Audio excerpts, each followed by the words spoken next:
Bon, avant qu'on se lance dans cette petite sauterie intellectuelle, là, le petit laïus habituel, on n'y coupe pas. Vas-y, balance la sauce.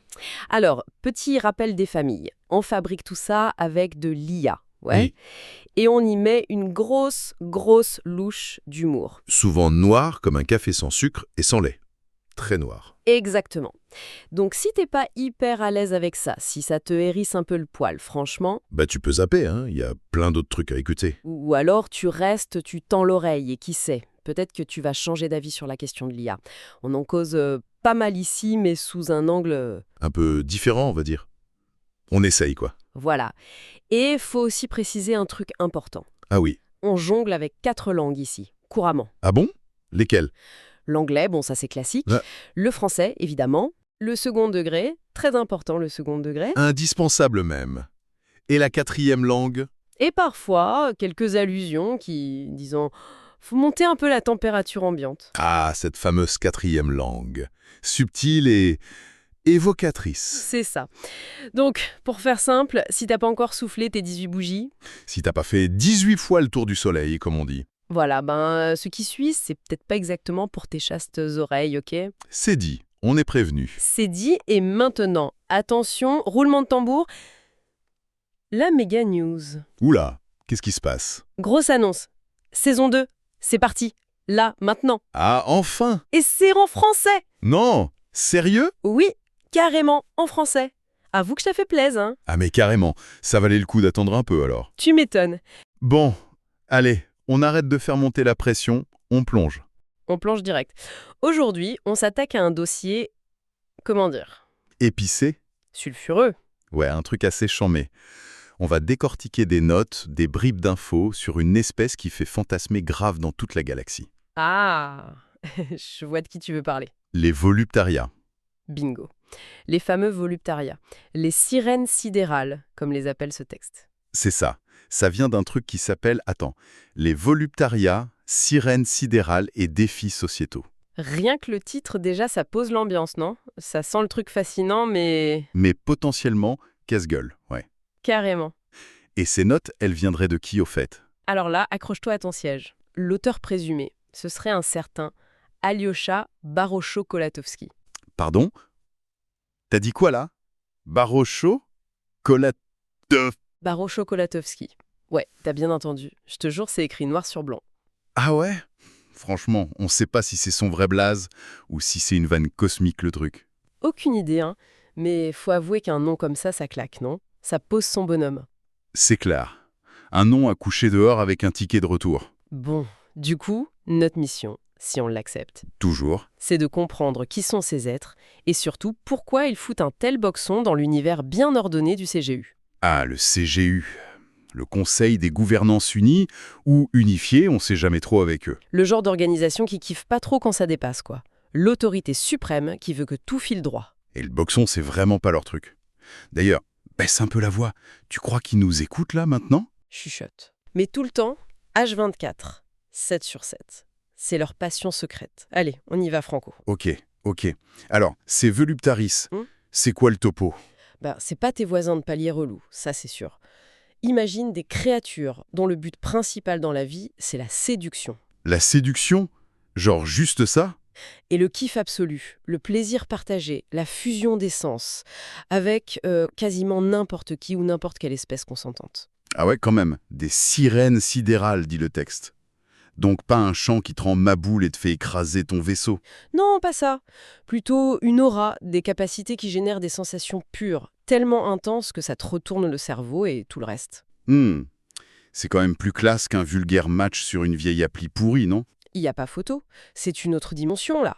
Et alors, attends, leur physique, accroche-toi. Je suis prêt. Dis-moi tout. Les notes parlent de morphologie fluide. Ça veut dire quoi ça? Qui sont comme de la pâte à modeler super sexy, qu'ils changent de forme comme ils veulent. Pas tout à fait comme des mimix, le texte est clair là-dessus. C'est plus... Subtil, élégant. C'est-à-dire? Ils ont une silhouette de base, souvent décrite comme éthérée, gracieuse, tu vois. Mais ils peuvent ajuster, disons, la texture de leur peau. Ah ouais? Pour faire quoi? pour qu'elle colle parfaitement au désir ou aux besoins de l'autre. Douce, soyeuse, ou même un peu rugueuse si c'est ça qui plaît. Malin. Et même, apparemment, la forme ou la longueur de leurs membres peuvent varier un peu pour optimiser le contact, l'étreinte. D'accord. C'est du sur-mesure pour les câlins intergalactiques, quoi. Fini les problèmes de compatibilité anatomique. Pratique. Plutôt. Ah. Et, attends, t'as pas tout vu? Il y a la peau bioluminescente. Ah oui, j'ai chaud. Ça, c'est juste pour faire joli dans le noir, ouais. Pas que. C'est carrément un langage. La peau change de couleur, elle crée des motifs lumineux qui bougent, qui pulsent, En fonction de quoi? de leurs émotions à eux, mais aussi des émotions qu'ils captent chez l'autre. Non. Sérieux? Si, le texte appelle ça une invitation visuelle, ou une carte de leurs sensations partagées. C'est hyper poétique, non? Carrément. Mais c'est surtout ultra pratique. Plus besoin de demander «alors ça te plaît» toutes les 5 minutes. Exactement. Tu lis la réponse directe sur la peau. Fini les moments gênants. Le rêve. Et attends, il y a encore mieux, non? J'ai lu un truc sur des phéromones synesthésiques. C'est quoi ce délire? Ah, ça, alors là on touche au sublime, ou au flippant, ça dépend comment tu vois le truc. Raconte. Ces phéromones, c'est pas juste un parfum qui attire, tu vois. C'est beaucoup plus puissant. Elles agissent direct sur les sens des autres. Comment ça? Elles peuvent provoquer des légères synesthésies. Genre, tu regardes le voluptariès et hop, tu sens une odeur de dingue hyper agréable. Ah ouais? Ou tu l'effleures à peine et t'entends une mélodie douce dans ta tête. Mais c'est un truc de ouf. Une sorte d'olfactus sublimis naturel, mais en version 1000 fois plus fort. C'est un peu l'idée, ouais. Ça doit être sacrément déstabilisant au début, j'imagine. Ou complètement addictif. Tu m'étonnes que ça puisse créer des dépendances. Piou. Carrément. Et les organes? Le texte dit multiples et hautement adaptables. Genre, ils ont quoi à l'intérieur? Alors, il y a des trucs appelés nœuds réceptifs. Ça capte les vibrations, les énergies fines, les émotions ambiantes. Ok. Et des glandes de voluptas. Celles-là, elles fabriquent des cocktails chimiques sur mesure, Sur mesure. pour amplifier le plaisir. Et le truc fort, c'est que c'est compatible avec plein de systèmes nerveux différents, aliens compris. Mais c'est pas un corps, c'est un parc d'attractions sensorielles. 5 étoiles, le machin. Un parc très exclusif, j'imagine, et hyper sophistiqué. Le résultat de millénaires d'évolution, ou peut-être même de bio-ingénierie, qui sait. Bluffant comme physiologie. On comprend mieux pourquoi il fascine autant. Et pourquoi il dérange aussi. Logique, ouais. Et du coup, leur culture, leur société, tout ça tourne autour de cette quête de plaisir. C'est ça le moteur. Exactement. Toute leur civilisation est basée là-dessus. Explorer, maîtriser et partager le plaisir, la connexion émotionnelle, sensorielle. Ça doit être spécial comme société. Ils apprennent ça dès tout petit, un truc qu'ils appellent la lecture sensorielle. La lecture sensorielle, c'est-à-dire? Ils te scannent les émotions comme un vulgaire bidule médical. Non, c'est beaucoup plus fin. C'est l'art de capter les signaux les plus discrets chez l'autre. Genre, Un micro-frémissement de peau, une variation du rythme cardiaque, même une fluctuation dans le champ bioénergétique. Ils captent tout. et ils comprennent direct ce que l'autre sent, ses désirs cachés. C'est ça. Une sorte d'empathie sensorielle de malade mental poussée à l'extrême. Ah ouais. Donc ils savent instinctivement comment faire kiffer l'autre sans même avoir besoin de parler. Voilà, c'est à la fois le fantasme absolu et le truc le plus flippant du monde, tu crois pas? Les deux sans doute. Le texte insiste bien pour eux, c'est pas de la manipulation, c'est une recherche de fusion consensuelle. Fusion consensuelle, joli terme. Ils se voient comme des artistes de la fusion. Le corps, l'esprit de l'autre, c'est leur médium. Ils co-créent une extase partagée. Le fameux voluptas aeterna, l'extase éternelle. Ça vend du rêve quand même. Carrément. Ils se baladent comme ça, ces nomades de l'extase, dans des vaisseaux qui sont décrits comme des sanctuaires de plaisir flottants. Et leur but, c'est quoi? Juste kiffer? Kiffer et découvrir. Découvrir de nouvelles espèces, de nouvelles cultures, pour trouver de nouvelles formes de plaisir, de nouvelles façons de communier. Franchement, un Erasmus galactique version full plaisir, qui dirait non? C'est une vision de l'exploration assez unique, on va dire. Et pour faciliter le contact, ils ont un autre truc, le chant du vide. Encore un truc bizarre, c'est quoi ça? C'est pas un son qu'on entend, c'est plus une communication télépathique très subtile. Ah, Une résonance émotionnelle et désirante. Ils peuvent la projeter pour inviter l'autre à l'intimité, calmer ses peurs, créer la confiance. Sur le papier, ça a l'air génial, presque trop beau pour être vrai, mais cette capacité à lire en toi comme ça, à projeter des trucs, Oui, même si l'intention est bonne, ça pose la question du libre arbitre, non? Surtout pour nous, pauvres humains, même avec nos augmentations. c'est une excellente question. Même avec le neuromycélium ou l'hypersensory divinity, on n'est peut-être pas de taille face à une influence biologique aussi fondamentale. Clairement. Et c'est là que ça se corse, j'imagine, dans les relations avec les autres, nous y compris. Exactement. Pour les humains augmentés, ceux qui ont déjà des capteurs sensoriels boostés, les voluptaris, c'est le Graal. La tentation ultime. La promesse d'explorer des trucs de dingue niveau plaisir. Atteindre ce fameux voluptas aeterna. Le partenaire ultime, quoi. Le texte mentionne même une synergie possible. Un truc appelé confluentia toxica etheris. Confluence toxique éthérée. Rien que le nom, ça file des frissons. Ça sent le truc hyper intense, mais aussi, Dangereux, oui. Le texte dit bien à manipuler avec prudence. ben voyons, quand on te dit prudence, t'as juste encore plus envie d'y aller, non? Mettre les doigts dans la prise cosmique. C'est très humain, ça. Et tu imagines le CGU face à tout ça? Ils doivent être en surchauffe permanente. Ah mais carrément. Comment tu veux réguler une espèce dont l'influence principale, c'est pas le pognon, c'est pas les flingues, mais c'est biologique et émotionnel. C'est ça le problème. Ils sont pas agressifs. Tout est basé sur le consentement. Mais leur pouvoir d'attraction, leur influence, ça peut tout déstabiliser. Le CGU, c'est le contrôle, la norme, la prévisibilité. Et là, t'as des êtres qui carburent au plaisir, au désir, à l'intime. Des trucs incontrôlables par définition. La simple idée d'une dépendance aux phéromones, aux sensations, ça doit leur filer des cauchemars réveillés. Ça crée une sorte de bioéconomie du plaisir qui leur échappe complètement. Ça remet tout en question. L'autonomie, la fidélité, l'identité même. Et pour couronner le tout, il y a les hybrides. Ah oui, les érosiens, humains voluptaris. Le meilleur des deux mondes?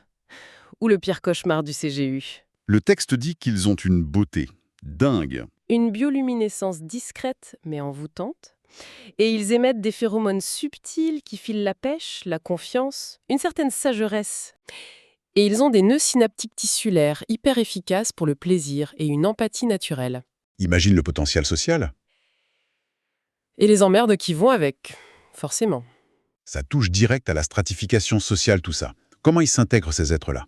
Leur statut, c'est pas une question de thune ou de pouvoir classique. Non, c'est basé sur leur rareté, leur attrait naturel, leur capacité unique, une sorte de hiérarchie du désir, quoi. Exactement. Tout en haut, t'as les stars, les ambassadeurs du plaisir, les plus charismatiques, les plus doués.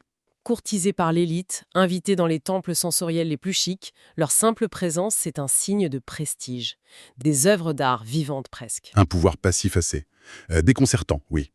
En dessous, t'as les compagnons de confort. C'est quoi ça? Des gigolos de luxe? Concept. Mais ça doit créer des jalousies de ouf, non? Évidemment. Tension, méfiance, nouvelle forme de discrimination. Pourquoi lui et pas moi? J'imagine les scènes de ménage. Chérie, tu passes pas un peu trop de temps à améliorer ta qualité de vie sensorielle avec notre compagnon, là? Glauque. Et comme toujours, il y a le côté sombre. Forcément. Raconte. Les clandestins du désir. Ceux qui finissent exploités et marginalisés. Comment ça?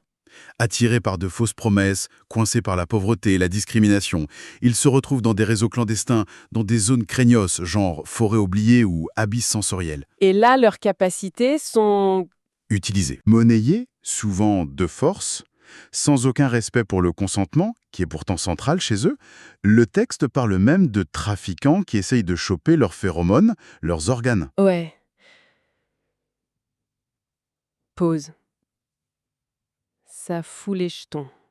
Ça devient tout de suite moins glamour, l'histoire. Beaucoup moins.